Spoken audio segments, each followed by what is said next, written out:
Hello, I'm Mario Toneguzzi, and I'm taking care of business. Joining me today is Dan Kelly, President and CEO of the Canadian Federation of Independent Business. Thanks, Dan, for joining us today.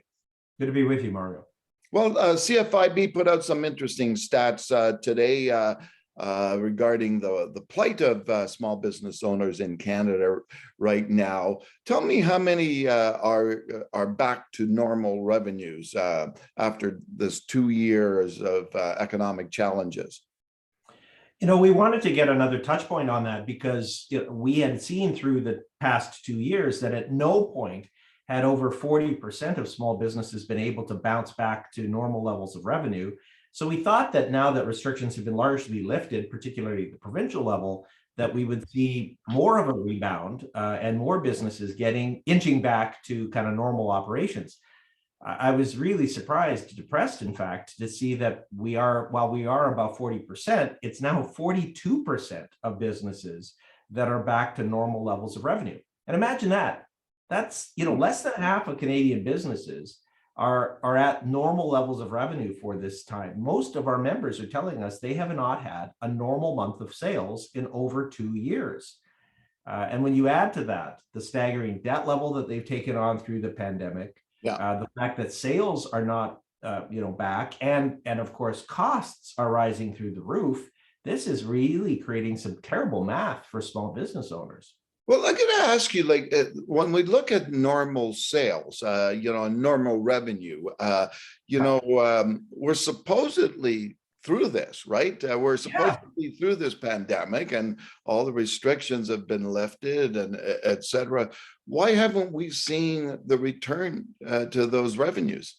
Well, there's several reasons. One is that while the restrictions are lifted, the psyche on the part of consumers has not yet changed. Many consumers, especially with this most recent round of worry about BA2, are continuing to stay home. Yes, we all know I'm an early adopter. As soon as the restrictions were lifted, I was out at the theater, at restaurants, traveling once again. Yeah. But I know, and in fact have family members where the opposite is true, that they're still, largely sticking in their basements because they're worried, or they live with somebody who's immunocompromised and they don't want to take the chance. I understand those positions, but I got to tell you, there's no question it's having an impact on small business. So that's chapter number one as to explaining what's going on. Secondly, there seems to be a disconnect between what's happening at the larger economic level. The headline economic numbers for the country are good. Job creation numbers are good. Economic growth GDP growth has been quite positive. But that isn't telling the whole story. When you look at the sectors that were most deeply affected, retail, hospitality, the service sector, arts and entertainment, these businesses, which of course are a huge chunk of the small business community, they are still super far away from normal. The final piece that I'll mention is that, of course, we all have to admit that there are likely some permanent changes in economic activity that have happened over the course of the pandemic. The growth of online shopping and virtual activities. These, offices not coming back yet in large office workers not coming back in downtown cores. So there are some questions as to how much of this is temporary and how much of this is permanent. And that we haven't yet figured out as to how significant those factors are. And I see that only 27% say that they're fully recovered from the pandemic, which is quite a low number.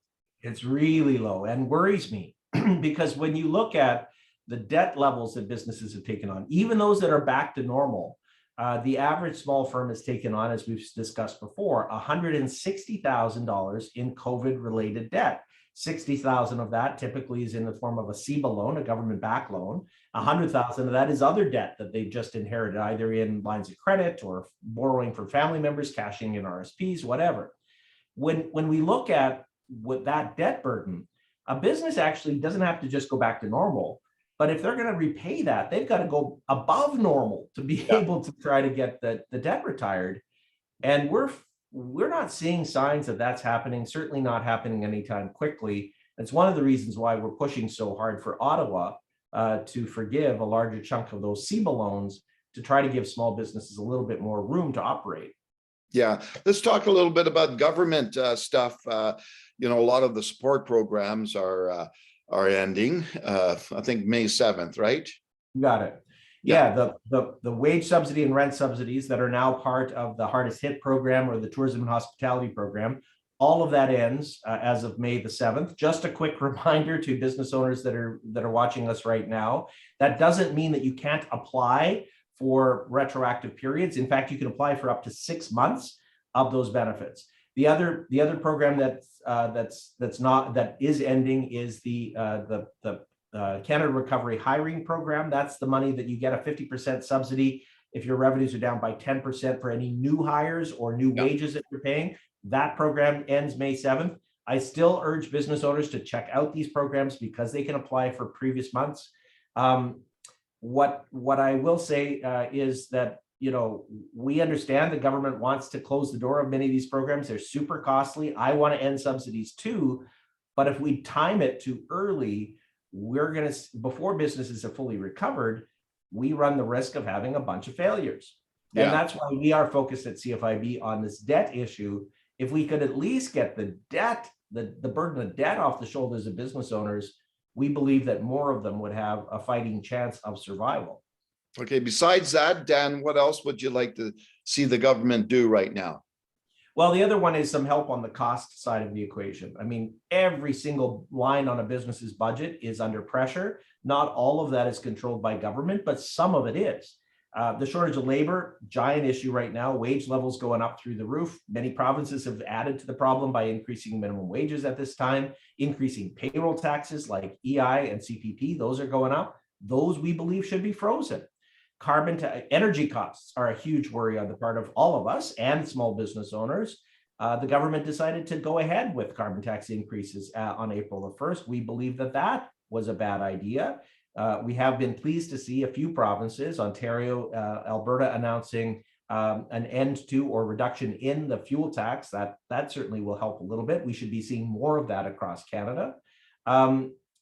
But you know, the other thing that the federal government promised and didn't deliver on is lowering credit card processing fees. These are huge fees. More of our transactions these days are on credit cards, not paying with cash, checks, or even debit right now. As a result of that, the government did promise business owners that they would work with Visa, MasterCard, and the banks to lower these processing fees. That was promised in 2019. Here we are, 2022. More consultation, not any action. Yeah. All right, super. Well, Dan, it's been an interesting time for 2 years, and it's going to be even more interesting as we go forward. Thanks for joining us today. Anytime at all, Mario. All right, super. That's Dan Kelly, President and CEO of the Canadian Federation of Independent Business. I'm Mario Toneguzzi. I'm taking care of business. Thanks for joining us today.